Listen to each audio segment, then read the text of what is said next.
Hey, my name's Kaitlin, and my pronouns are she and her. I'm Kaylee, and my pronouns are she and her. Kaylee and I are both peer educators with MAVEN through the Office of Sexual Violence Prevention, Education, and Response at MacEwan.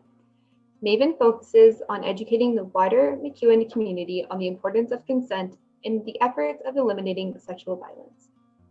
This video is part of our Topic of the Week initiative brought to you by the members of our MAVEN peer education team. Through this video series, each week we'll be focusing on key topics within the scope of sexual violence. This week, we're focusing on consent skills, and creating a culture of consent. To get the conversation started, let's define consent. Consent is an agreement to engage in any sexual activity. Receiving consent is necessary before starting any kind of sexual behavior with another person or persons. Choosing to go forward with sexual content when consent is absent is sexual assault and further perpetuates sexual violence. Active consent is affirmative, honest, conscious, voluntary, sober, and an ongoing agreement to participate in sexual activity. Each person involved is responsible for ensuring that there is active consent to engage in sexual act. Active consent is not silence, lack of protest, lack of resistance, nor assumed. Rather, consent is a clear yes. When someone is affirming through their words and body language that they want whatever is happening to happen to them. Consent is also freely given. Consenting is a choice a person makes without pressure, manipulation, or being impaired by drugs or alcohol. Consent is also reversible, informed, enthusiastic, and specific. Kaylee will walk us through what each of these elements mean. Reversible. Anyone can change their mind about what they are feel like doing at any time. Informed. A person can only consent to something that they have the full story for. For an example, if someone agrees to have sex as long as their partner uses protections or contraceptives and their partner lies about it, it isn't a consensual situation. It is sexual assault. Enthusiastic. When it comes to sex, people should only do stuff they want to do, not things that they feel they are expected to do. And specific. Saying yes to one thing, like going to the bedroom and making out, doesn't mean you've said yes to others, like having sex. It's important to note that you get the final say over what happens with your body. You're allowed to say stop at any time, and your partner needs to respect that. Consent is never implied by your past behavior, what you wear, or where you go.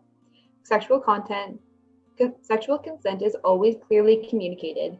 It's not just important the first time you're with someone. People who've had sexual relations before, or even those who've been together for a long time, also need to consent before sex every time. Consent is understanding exactly what you're saying yes to. If you don't understand, then it's not consent. People cannot give consent if they're impaired by alcohol or drugs, coerced, or bribed. Sexual activity without consent is sexual assault. The absence of no does not mean yes.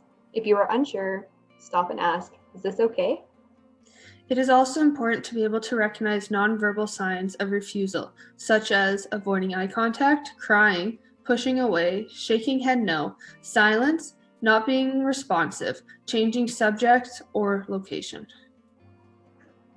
If someone doesn't give you consent for sexual activity, stop. For sure. Let's move on to creating a culture of consent. Some ways to help create a culture of consent include practicing sex positivity. Sex positivity is an attitude towards human sexuality that encompasses the following elements. Affirmation that all consensual sexual activity is potentially healthy, pleasurable, and life-affirming. There is no right way to engage in sex, nor how to express sexuality, as long as there is consent, empowerment, and respect. The celebration of all bodies, genders, sexual identities, and expressions, and relationship forms. This can be done through the affirmation of gender, sexual, and romantic diversity, affirming body diversity in a positive way. Challenging cultural shame and stigma attached to sex and sexuality.